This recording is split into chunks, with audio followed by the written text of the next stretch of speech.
2005 में जब हमारी सरकार बनी तो पता चला कि बिहार में पुलिस बल की संख्या मात्र 42,481। ये हमारी जरूरतों के हिसाब से पुलिस की संख्या को और बढ़ाया जाए, पदों की संख्या को बढ़ाकर 2,27,000 तय किया गया और बहाली का काम शुरू हो गया। स्कूलों में पढ़ाई अच्छे ढंग से हो, इसके लिए अब निर्णय लिया गया है कि शिक्षकों की बहाली सरकारी तौर पर की जाए। नमस्कार, मेरा नाम आलोक है। आप लाइव स्ट्रीज देख रहे हैं। बिहार के मुख्यमंत्री नीतीश कुमार ने आज बीपीएससी के माध्यम से जो शिक्षकों की बहाली हो रही है उसे लेकर बड़ी घोषणा की है। बिहार पुलिस में भी अभी और भर्ती होनी है, इसे लेकर भी बड़ी घोषणा की है। देखिए, आज स्वतंत्रता दिवस है, देश अपना 78वां स्वतंत्रता दिवस मना रहा है। आज इंडिपेंडेंस डे है। 15 अगस्त 1947 को हमारा देश आज़ाद हुआ था और आज आज़ादी का पर्व है, हमारा राष्ट्रीय त्यौहार है। तस्वीर आपको दिखा रहे हैं राजकीय समारोह की, जहां पर मुख्यमंत्री नीतीश कुमार पहुंचे थे।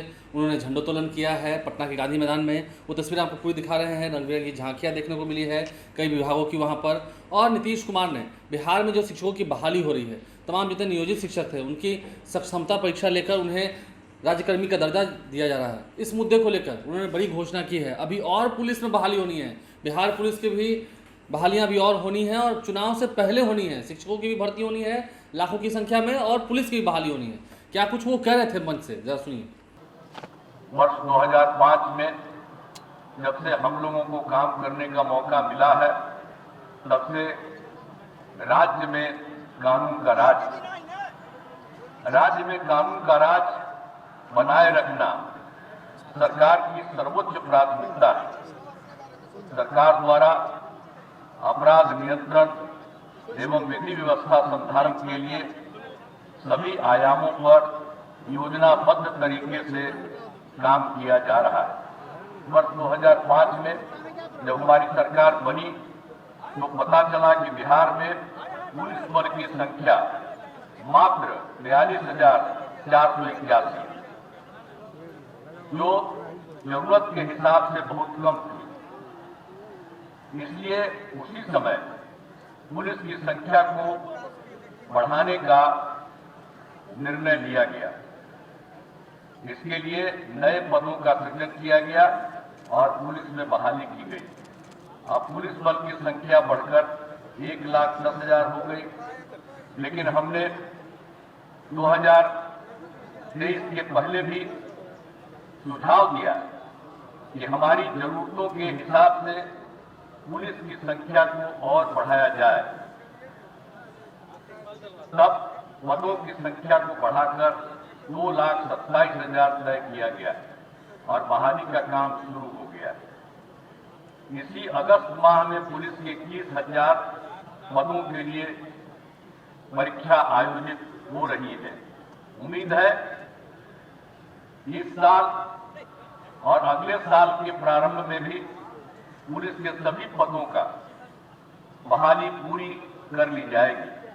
पुलिस के लिए वाहन एवं अन्य आवश्यक संसाधन उपलब्ध कराए गए हैं ताकि विधि व्यवस्था संधारण तथा अनुसंधान में किसी प्रकार की दिक्कत न हो। आप लोग देख ही रहे हैं कि वर्ष 2005 में हम लोगों ने कितना काम किया। शुरू से ही शिक्षा एवं स्वास्थ्य के क्षेत्र में विशेष ध्यान दिया। पहले बहुत कम स्कूल थे और शिक्षकों की काफी कमी थी, जिसके कारण स्कूलों में ठीक से पढ़ाई नहीं होती थी।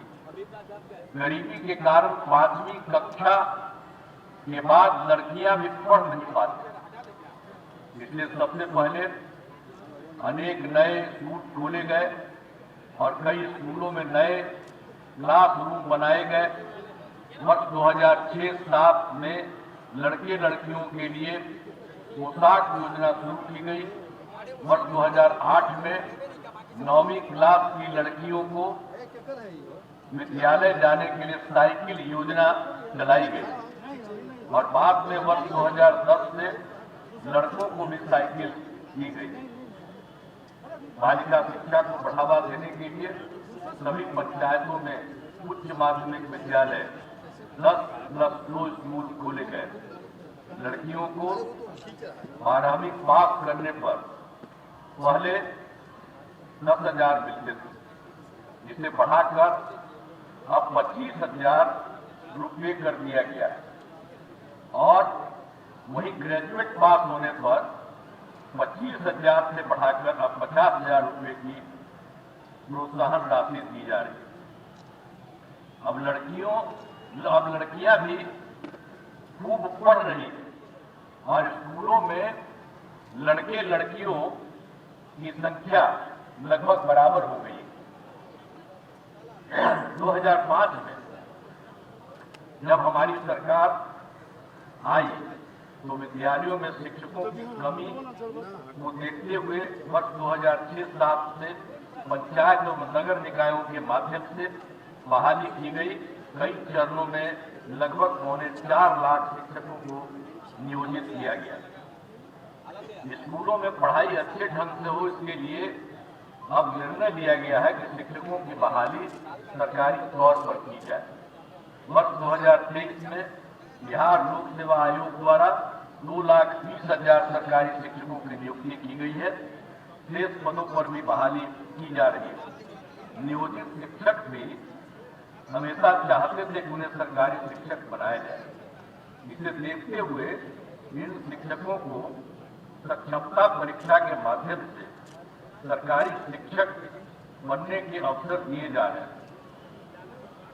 पहली सक्षमता परीक्षा में पास होकर लगभग 1,80,000 नियोजित शिक्षक सरकारी शिक्षक बन गए। जो शिक्षक अब बच गए हैं उन्हें भी सरकारी शिक्षक बनने के लिए मौके दिए जा रहे हैं। शुरू से ही सभी स्वास्थ्य सेवाओं में सुधार किया गया है। तो मंच से संबोधन देते हुए नीतीश कुमार ने क्या कुछ बड़ी बड़ी बातें कही हैं। बीपीएससी के माध्यम से जो शिक्षकों की भर्ती हो रही है और शिक्षकों की और बहाली की प्रक्रिया को लेकर आपने सुना क्या कहा है, और बिहार पुलिस की भर्ती को लेकर भी उन्होंने क्या कहा है आपने सुना है। अगले साल विधानसभा के चुनाव होने हैं, लेकिन उससे पहले ही बहाली कर ली जाएगी, ये बड़ी बात कही है नीतीश कुमार ने। उनकी बातें हमने आपको सुनाई है। बीपीएससी के माध्यम से TRE 3 की परीक्षा हो चुकी है, रिजल्ट कुछ दिन में आना है। 1 कैंडिडेट 1 रिजल्ट की मांग तो हो रही है, लेकिन लगता नहीं है अब ये संभव होता हुआ दिखेगा। अब अगले चरण में देखना है, क्योंकि अभी और बहालियां होनी है। ये नीतीश कुमार ने कहा है। शिक्षकों की मांग जो रही है उस पर भी अपनी बात रखी है। बिहार पुलिस में कैसे कायाकल्प हुआ, बिहार पुलिस की तस्वीर कैसे बदली जब से नीतीश कुमार ने सत्ता अपने हाथ में ली है, सत्ता की चाबी उनके हाथ में आई है, उन्होंने क्या कुछ बदलाव किए हैं वो उन्होंने बताया है। हमारे चैनल को सब्सक्राइब कर लें, साथ साथ फेसबुक पेज भी लाइक करें। धन्यवाद।